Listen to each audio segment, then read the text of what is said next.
Bir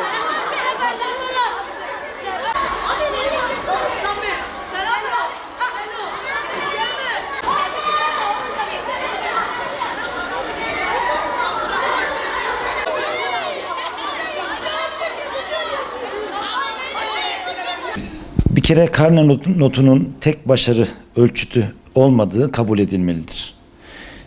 Ve karne notunda bir başarı düşüklüğü varsa da öğrencilerin bu sorumluluğunu aileler de üstlenmelidir.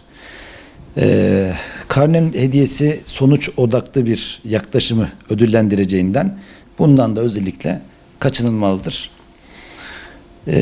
Aileler çocuklarıyla beraberce güzel ve kaliteli vakit geçirmelidirler. Ara tatil bir tazelenme, bir yenilenme fırsatı vereceğinden eksiklikler varsa bunlar da giderilmelidir. Kitap okuma kesinlikle ihmal edilmemelidir.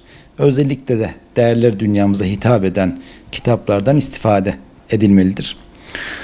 Toplumda bu noktada değerler noktasında ciddi bir örselenme olduğu açıktır. Bu nedenle de Kur'an ve sünnet çizgisindeki yayınlardan istifade edilerek bu açık kapatılmalıdır. Ailelere de seslenmek istiyorum. Çocuklarınızın başarı durumları nasıl olursa olsun onlar oldukları gibi sevilmeyi ve değer görmeyi hak ediyorlar. Bu noktada da